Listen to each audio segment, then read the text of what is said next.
Hola amigas y amigos que nos están sintonizando en nuestras redes sociales, en nuestra página web. Soy Jennifer Ávila, directora editorial del periódico hondureño Contracorriente. Estamos aquí trabajando desde casa, llevándoles a ustedes análisis, investigación sobre la emergencia del COVID-19 en este país. Ya tenemos a este día, 24 de marzo, tenemos 30 casos confirmados de COVID-19 en el territorio nacional y estamos ya entrando en la segunda semana de estado desde que se decretó estado de excepción en el país. Esto ha restringido varias garantías constitucionales, entre ellas la libre circulación, la libre asociación para evitar el contagio, pero también se han restringido otras garantías que han sido sumamente cuestionadas, como la libre emisión del pensamiento, el artículo 72 de la Constitución de la República y algunos que tienen que ver con allanamientos a los domicilios. El tema de la libertad de expresión y el acceso a la información, el derecho también que inevitablemente pues va junto, el derecho de la ciudadanía a estar informada en una situación de emergencia es vital. El Comité para Protección de Periodistas el 18 de marzo envió una comunicación al gobierno hondureño pidiendo que se quite del estado de excepción esta restricción a la libre emisión del pensamiento, ya que en estos momentos es muy importante y es cuestión también de salvar vidas tener la información correcta y tener la información verificada. Entonces el Comité de Protección a Periodistas se ha pronunciado, hay diversas organizaciones de derechos humanos nacionales e internacionales que se han pronunciado para apuntar que esta medida es de alguna manera abusiva en este momento y pues también es señal de un gobierno autoritario, que es lo que tenemos actualmente en Honduras. Además, muchas de estas medidas fueron anunciadas por la Secretaría de Seguridad, pero también se tomaron en el Consejo Nacional de Defensa y Seguridad y fuerzas militares han tomado también acción en la emergencia. Esto es algo que se pone en duda en un país donde las Fuerzas Armadas también han sido pues cuestionadas por su involucramiento en actividades meramente civiles. Entonces, estamos en ese contexto también, no solamente la preocupación por el sistema de salud, que también ya es bastante precario por el mal manejo de los presupuestos aprobados, sino también por posibles violaciones a derechos humanos en este estado de excepción. Para esto, pues, hemos estado nosotros como periodistas en Contracorriente, hemos estado reporteando, hemos estado saliendo. Las restricciones que hemos tenido sobre todo tienen que ver con información pública. Sin embargo, hemos tenido una circulación segura, digamos, en nuestro reporteo, pero estamos siempre muy alertas sobre qué pueda suceder o qué restricciones puedan ponernos para seguir informando.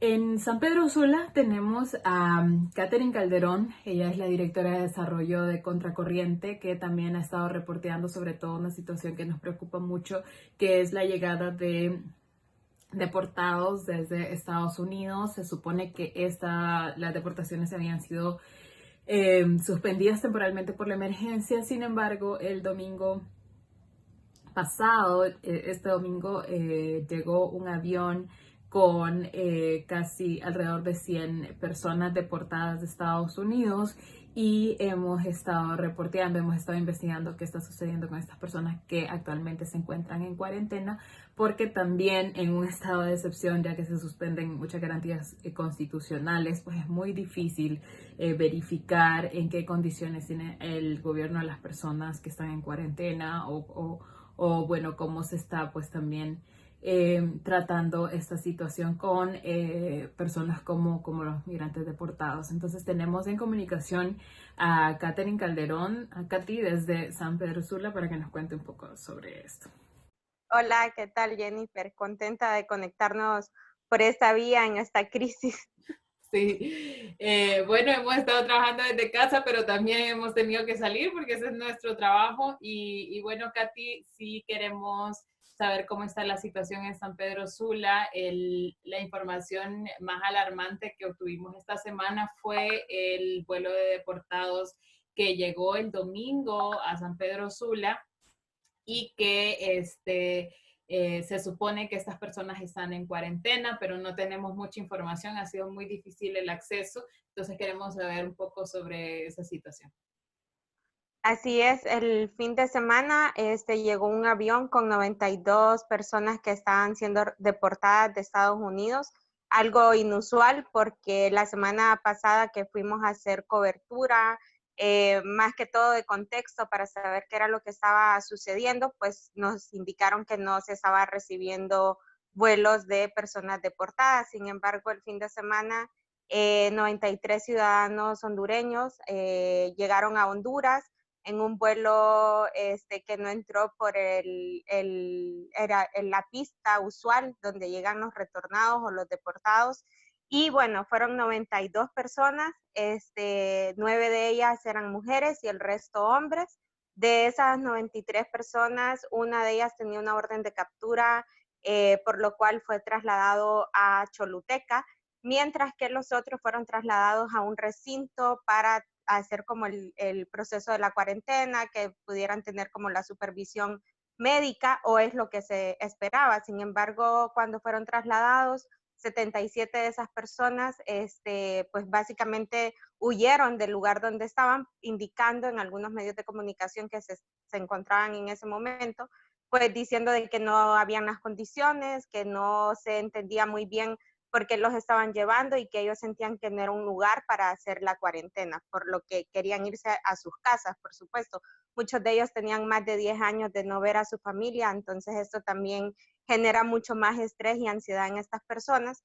Y finalmente, pues hoy el subcomisionado Hugo Miranda nos confirmó que en efecto de estas 77 personas que quisieron irse hacia sus casas, fueron 74 regresadas a este albergue improvisado que se realizó en un taller mecánico para trailers y equipo pesado que hay aquí en San Pedro Sula, algo inusual cuando se tienen albergues o cuando se tienen espacios públicos de la municipalidad donde pudieron haber sido albergados, que están adecuados y con las condiciones para tener personas en esos lugares, ¿no?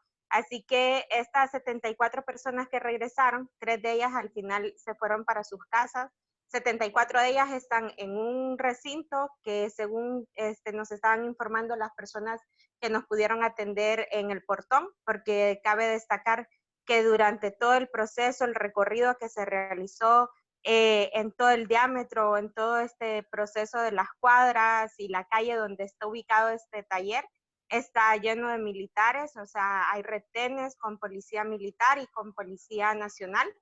Cada uno de ellos estará haciendo revisión de vehículos. En nuestro caso, pues tenemos una identificación de prensa y no siempre hacen como el stop. Sin embargo, sí se nota como un nerviosismo, pues al hacer todo este proceso, las personas igual han seguido saliendo a buscar qué comer. Está muy cerca, este albergue improvisado está básicamente a una o dos calles de donde se encuentra el central de abasto, así que pues hay bastante movimiento constantemente, ¿verdad? Lo que pudimos observar hoy que estuvimos haciendo la cobertura fue que habían muchos militares en la parte de afuera, militares en la parte de adentro, y cuando se solicitó una entrevista para conversar con alguien del personal de salud o alguien que estuviera autorizado, pues nos dijeron que no, porque todavía se estaban organizando y que por eso no teníamos el permiso ni siquiera para entrar a ver las instalaciones o poderlas ver desde afuera. Me atendió un guardia que no, que cuida pues el lugar, no necesariamente un militar. Sin embargo, sí se miraban alrededor de 10 militares adentro y solamente 2 personas de Copeco, quienes salieron a recibir su comida durante el almuerzo con bolsas plásticas negras como parte de su protección en los pies. Y bueno, luego quizás más adelante veamos esas imágenes, pues porque realmente eso demuestra realmente la situación en la que nos estamos enfrentando. Afuera habían algunos familiares esperando recibir información de las personas que habían llegado porque venían desde Atlántida, desde Colón, que querían conocer y saber qué iba a suceder durante esta cuarentena porque les parecía extraño que fuese en un taller mecánico y no en un lugar como el que nos habían indicado en algunas cadenas nacionales, ¿verdad? Que se iba a condicionar. Y por otro lado, pues también porque no han tenido comunicación con las personas desde que llegaron. Así que eso es como lo que les podría decir lo de la cobertura entre ayer y hoy. Es una empresa privada donde están, no es un predio del Estado. No, es una empresa privada que usualmente pues lleva como más de 500 metros durante toda esa calle. Hay varios como recintos donde están los camiones entrando y saliendo. Este es el único que no está en uso constante porque es para mecánica y bueno, es el último que está durante toda esa calle y sí, es una empresa privada, lo cual también generó dudas. Le preguntamos al subcomisionado Miranda, cuáles eran las medidas, que si ellos podían acompañarnos o darnos indicaciones de cómo hacer la cobertura o por lo menos proporcionarnos un número. Nos dijo que no, que la policía no estaba autorizada para entrar, que solo estaban los militares, así que eso pues también genera bastante angustia y dudas para los familiares al no ver más que militares durante todo el proceso, ¿no? Bueno, Katy, estamos pendientes de lo que está sucediendo en San Pedro Sula. Aquí en Tegucigalpa ya se empezaron a reportar algunas protestas, entonces también vamos a estar pendientes de lo que ocurre en el norte del país. También San Pedro Sula es otra de las ciudades críticas por tener casos confirmados en esta zona, el departamento de Cortés, hay varios, entonces también hay que estar muy pendientes de cómo se está dando la situación. Además, San Pedro Sula tiene dos de los hospitales asignados para atender personas con COVID-19, entonces vamos a tener mucha más información Sí. también de esta zona. Es bastante importante hablar sobre el tema de los militares porque inclusive durante los operativos que se pudieron recorrer durante estas coberturas, en los retenes que habían, los policías se subían a los carros particulares para escoltarlos a donde llevaban los carros decomisados que tampoco tienen ubicación concreta. Se decía de que apenas están viendo dónde se va a condicionar para llevar todos estos carros en un lugar seguro, mientras las personas pueden volver a salir después de la cuarentena, pagar la multa que tienen que pagar y hacer como todo el proceso de resolución. Bueno, gracias a Katy. Bueno, gracias a Katy por estar pendiente. Todo el equipo de Contracorriente también está en diferentes zonas y tratando de verificar la información que nos llega. Hoy justamente ya empezaron a mostrarse algunas protestas en Tegucigalpa. Ya hay pues bastante inconformidad con las medidas que ha tomado el gobierno. Justamente ayer ya se tomó la medida de cerrar los mercados por no tener control o no tener las medidas de seguridad suficientes para evitar el contagio del COVID-19. Entonces, pues esto también ha generado mucha inconformidad y recordemos que estamos en un estado de excepción con varias garantías constitucionales suspendidas. Entonces esto también es muy preocupante por la respuesta que tiene el Estado ante esto, ¿no? Y ante también la denuncia ciudadana. Por eso estamos hoy también y vamos a platicar con el abogado Alex Navas. Él es catedrático universitario y es consultor internacional en temas de derechos humanos y seguridad, para poder hablar sobre esto, sobre lo que se viene en Honduras, un país que ya pues es reconocido por por tomar medidas represivas ante la denuncia ciudadana, y en este momento de emergencia, en este momento que es extraordinario, pues el estado de excepción hondureño pues también nos da algunas lecciones de cómo un estado como el hondureño, un estado que que ha basado sus procesos a través de la militarización, está tomando las medidas para enfrentar esta pandemia. Entonces estamos aquí con el abogado Alex Navas para hablar sobre el tema. Y bueno, bienvenido, abogado, lo hemos invitado en este espacio. Gracias, Jennifer.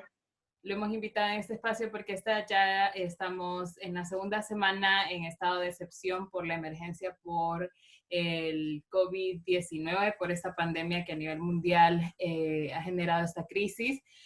Pero en Honduras sí tenemos el estado de excepción con varios derechos suspendidos y con sobre todo también estas restricciones a las libertades en el país como parte de las medidas para prevenir el contagio.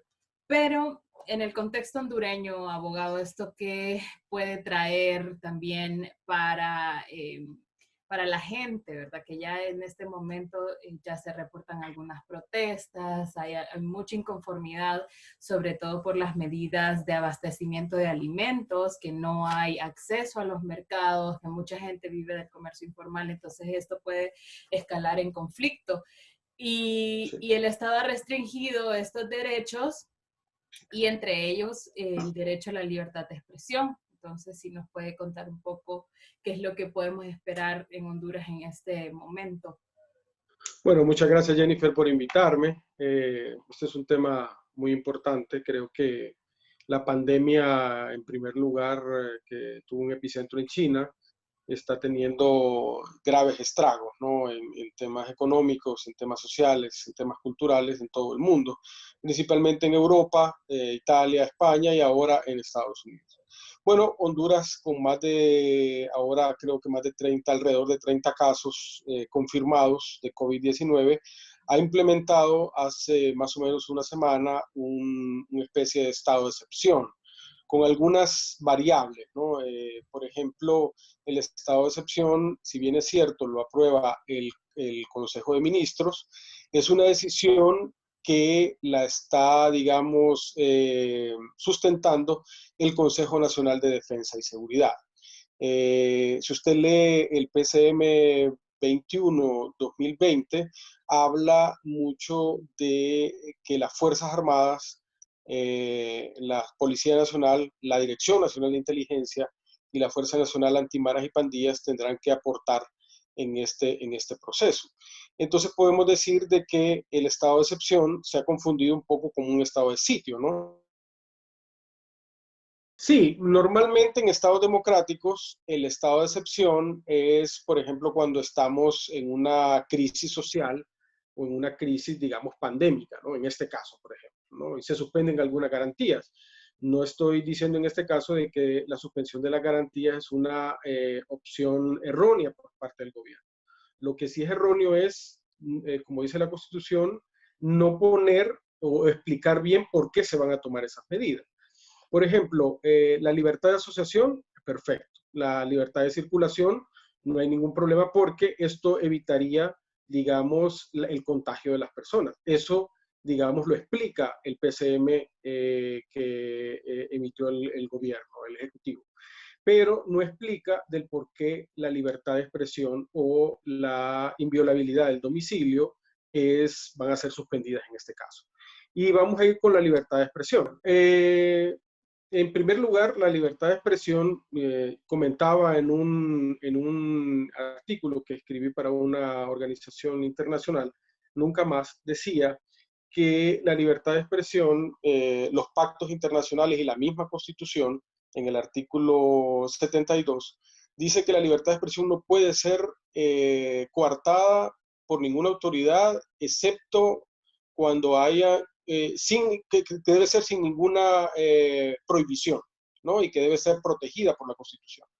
En este caso, los pactos internacionales como el Pacto de Derechos Civiles y Políticos, la misma Corte Interamericana de Derechos Humanos y la Convención Americana de Derechos Humanos y el relator de Derechos Humanos de libertad de expresión, específicamente de la Comisión Interamericana, habla de que estos derechos en estos casos no pueden ser coartados porque la información, el acceso a la información de las personas puede salvar vidas.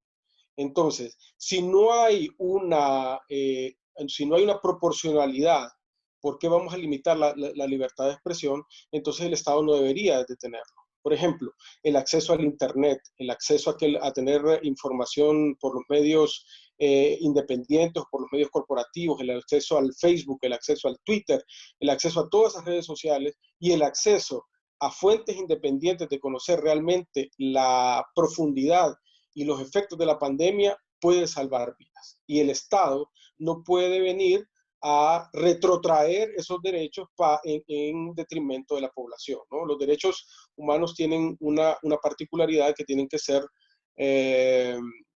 progresivos, ¿no? No deben ser recesivos. Y en este caso, creo que el Estado está violentando los derechos humanos a que las personas no puedan informar, por ejemplo, sobre los brotes que están sufriendo las personas de inconformidad con el tema del hambre, ¿no? Con el tema del no acceso a los alimentos, con el tema del no acceso al agua.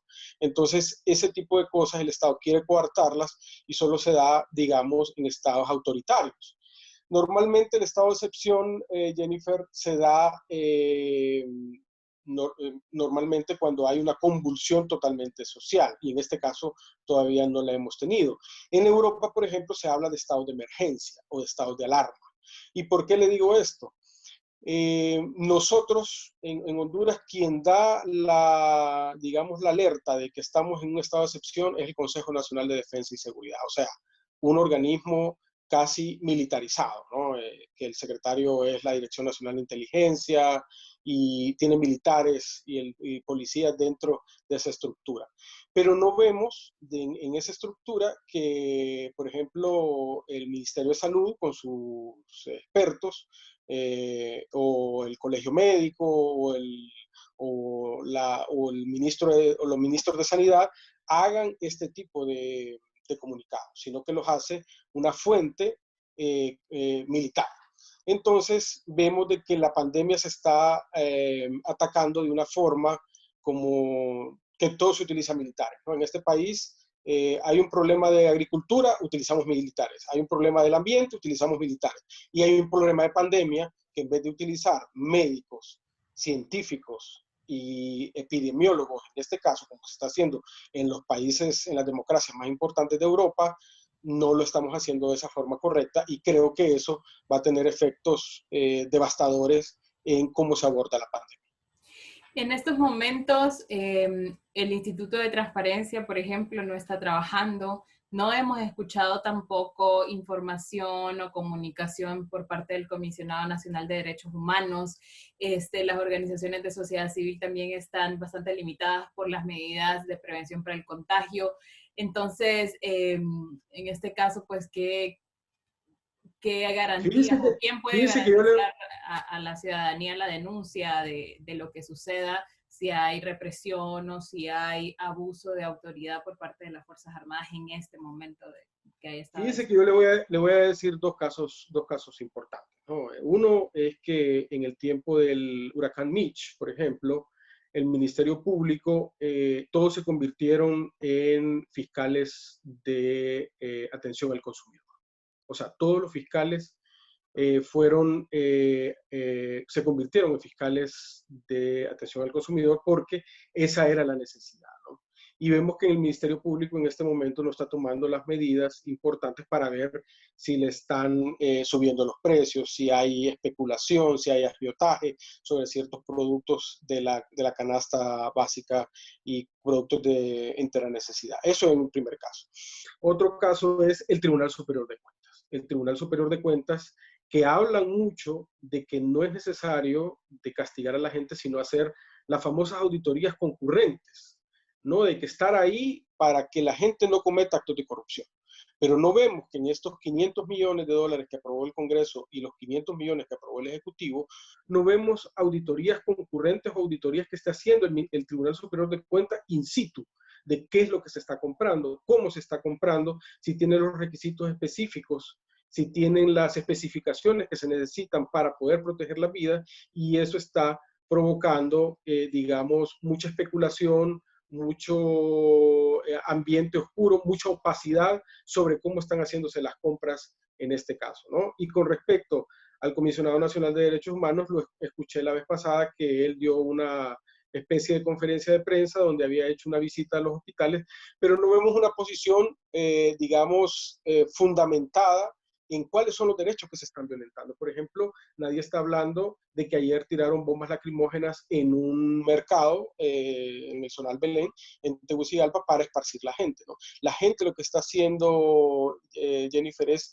tratando de buscar alimentos para sus hijos, ¿no? Recordemos, como usted lo decía al principio, que la mayoría, casi el 65% de la población, está en la economía informal, o sea, comen de lo que venden a diario. En consecuencia, con este concepto, podríamos decir de que la gente que no sale a vender sus cosas, que no sale a vender sus productos, que no sale a vender sus verduras, sus frutas, no va a comer, ¿no? Entonces, tenemos que buscarle una opción viable, un protocolo, digamos, establecido, coherente con nuestra realidad, para poder, digamos, darle una salida a esta crisis, ¿no? Que, digamos, la pandemia solo tiene 30 casos. Digamos, la epidemia anterior de dengue, anteriormente, el año pasado, creo que mató a 1.700 personas. En consecuencia, todavía no hemos llegado a un grado importante de tener la mayor parte de la población enferma.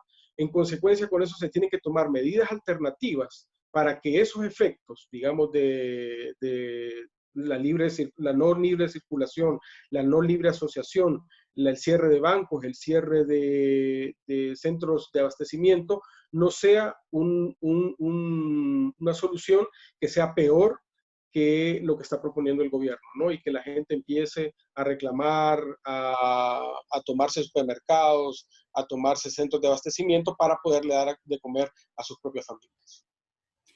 ¿Qué alternativa tienen las personas que han sido detenidas en la calle o que han sido reprimidas en la calle? Hoy justamente se reportaban algunas protestas en Comayagüela, ya se hablaba de represión, o sea, las autoridades de seguridad, los militares están listos para esto.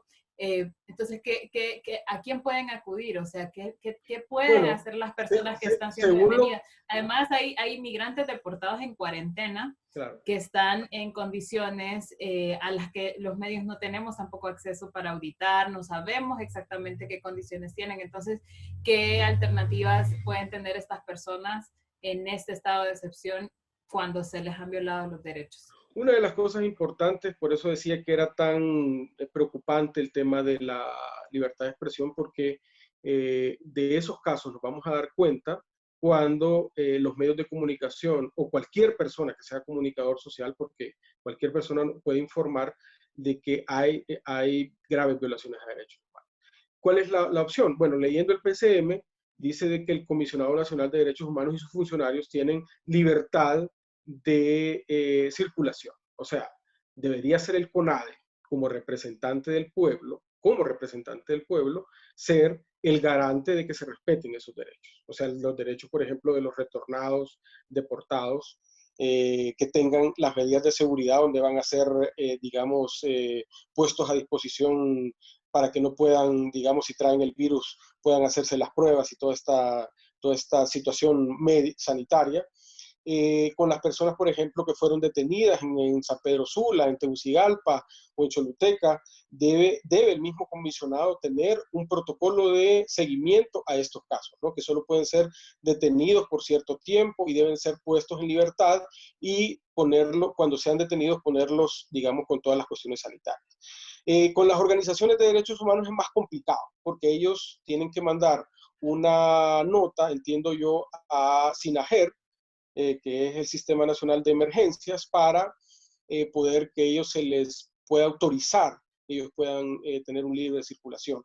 Pero entiendo yo que estos permisos no los están otorgando y la única opción quedaría el CONADE o también la Corte Suprema de Justicia, que todavía esos lineamientos no están coartados, que es el recurso de habeas corpus, ¿verdad? Que podemos presentarlo ante la Corte Suprema de Justicia, que tienen que tener por ley una línea disponible, porque el habeas corpus no solo se puede presentar por la vía escrita, sino que puede ser por teléfono y puede ser cualquier persona, no necesita ser abogado, para ver si hay alguna persona detenida o puesta a disposición en un centro de detención sin tener las medidas sanitarias y de derechos humanos viables. Yo quiero hacer una acotación importante. El PCM dice, por ejemplo, que los funcionarios de inteligencia colaborarán en esta situación. Y yo me hago la pregunta, ¿qué tiene que ver un funcionario de inteligencia con un tema epidemiológico? O sea, si fuera un tema que la inteligencia del Estado le sirve para la protección del mismo Estado, ¿no?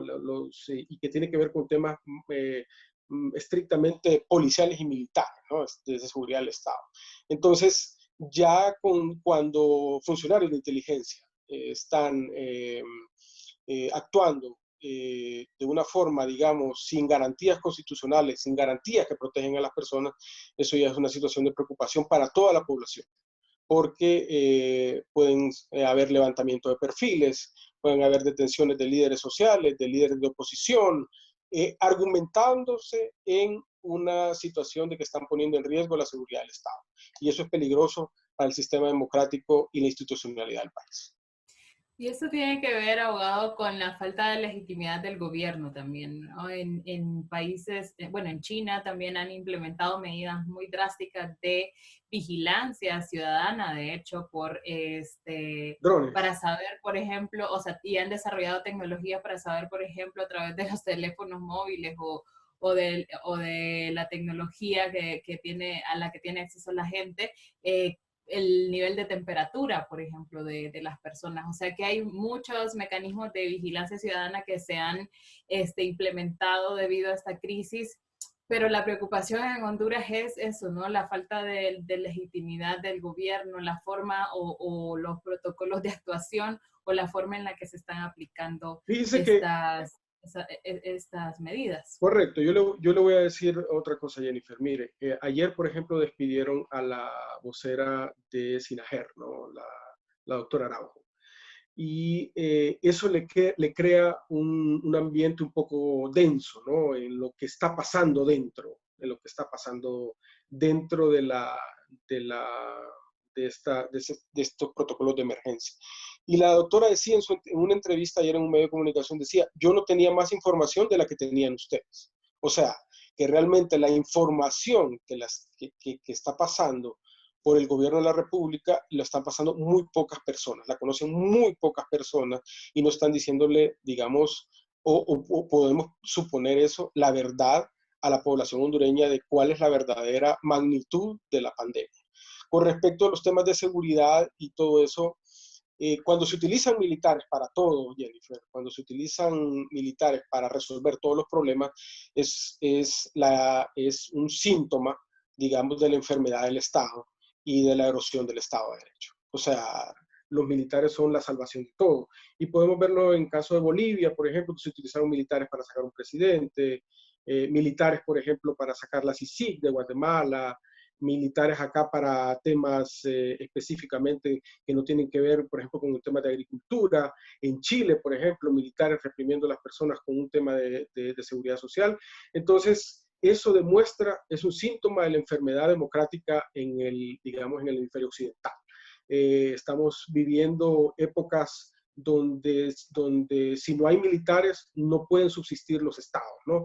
Debido a las desigualdades, debido a la inequidad y debido a la poca confianza que tienen sus ciudadanos en sus gobernantes. O sea, usted lee las redes sociales y nadie confía en las cifras que están dando, por ejemplo, las autoridades de salud o las autoridades militares o las autoridades policiales o las autoridades que están en este momento dirigiendo el país. Yo creo que este es el momento, lo digo como no digo que todas las medidas sean malas, porque realmente si hay una pandemia, realmente debe limitarse la circulación de las personas. Ahora, tenemos que darle las herramientas para que pueda defender a su familia y pueda alimentar a su familia, ¿no? A las personas. Entonces, si no le damos esas situaciones, entonces vamos a entrar en una espiral de violencia, de una crisis social, una crisis económica, que va a ser peor de como estábamos antes del COVID-19. Abogado, y después se supone que este estado de excepción se va a replantear el domingo 29 de marzo, no se ha dicho que se va a suspender, pero que al menos el decreto decía que era hasta el 29 de marzo, todavía ese día vamos a esperar las nuevas medidas. ¿Cuánto tiempo más se puede extender esto? ¿O se pueden extender ciertas limitaciones y otras no, qué cosas se pueden replantear el domingo y bueno, y cuáles van a ser también las consecuencias en caso de que esto se extienda indefinidamente. Normalmente estos tiene que conocerlo el Congreso Nacional en caso de que esté reunido. En caso de que no esté reunido, dentro de los 30 días tienen que convocar al Congreso para conocerlo y el Congreso podrá modificarlo, ratificarlo o anularlo, ¿no? El decreto de excepción. Yo no creo que vayan a haber muchos cambios en este tema. Yo lo que creo es que se van a seguir con las medidas, se van a dosificar un poco el tema de las salidas con respecto al acceso a los alimentos, al acceso a las medicinas, al acceso a combustible, el acceso al agua. Creo que se van a ir modificando estas medidas, pero yo creo que el Estado no está pensando en este momento declarar sin lugar el estado de excepción. Más bien creo que lo va a fortalecer, pero con algunas medidas que puedan, dosificar a la población y darle ciertas medidas, siempre y cuando tengan gente capacitada para hacerlo. O sea, si tenemos, yo no estoy diciendo de que los ministros o las personas que están a cargo de esta situación no sean las idóneas, pero quiero decirle una cosa, si usted me pone a mí a hacerme una entrevista, yo poco voy a poder hacer porque no soy periodista, no tengo esas habilidades. Pero si me pone como abogado, quizás yo puedo responder de una mejor manera. En este caso, y poniéndonos en el caso de esta emergencia, digamos, los médicos y los especialistas en este caso deben de estar al mando de esta situación. No podemos tener, por ejemplo, una persona que es pedagoga en un Ministerio de Salud, en este caso de emergencia. No puede ser de que tengamos militares y policías, por ejemplo, dirigiendo los centros penitenciarios, que son un centro de alta infectividad, porque todos están hacinados ahí, los grandes centros penitenciarios, cuando ellos no saben nada de epidemiología, no saben nada de controles médicos, no saben nada de control sanitario, y yo creo que ahí es donde el Estado o el gobierno debe tomar, digamos, la batuta y debe de mostrar, por lo menos alguna vez en la vida, cierto tipo de liderazgo para decir, bueno, tenemos que replantearnos la situación, debemos de volver a reformular el sistema y cambiar estas fórmulas que estamos utilizando para bienestar de la población. Recuerde que el artículo 59 de la Constitución dice el fin supremo del Estado es la persona humana. Y en este momento estamos, poniendo intereses, si bien es cierto, algunas cosas que protegen la vida, pero también intereses de capital. No están suspendidos, por ejemplo, el tema de los pagos de agua y de luz o de servicios de salud, no están suspendidos el tema de la telefonía celular, el pago de internet, no están suspendidos temas, por ejemplo, el cobro de los arriendos o de los alquileres de las personas. Esas cosas deben de ser cambiadas. El Salvador está dando una muestra importante de cómo se debe manejar una crisis y ellos están tratando de parte del gobierno, que es el que tiene que dictar las políticas de Estado y las políticas públicas, dictar de cómo se deben manejar estas situaciones. Esta cuestión es de negociación, Jennifer, esta cuestión es de una emergencia y se deben de tomar decisiones drásticas, ¿no? Drásticas, pero que favorezcan al ser humano, no que vayan en detrimento de sus propios derechos y de sus propias garantías fundamentales que ya las rige la Constitución de la República. Bueno, muchas gracias, abogado, por acompañarnos y vamos a estar pendientes, informando, vamos a estar también muy listos a poder cubrir lo que se viene aquí en Honduras y esperando pues las nuevas medidas también del gobierno y cómo se puede ir analizando y viendo también las oportunidades para hacer cambios en nuestro país. Le agradezco mucho, Jennifer, y a la orden, y bueno, yo espero que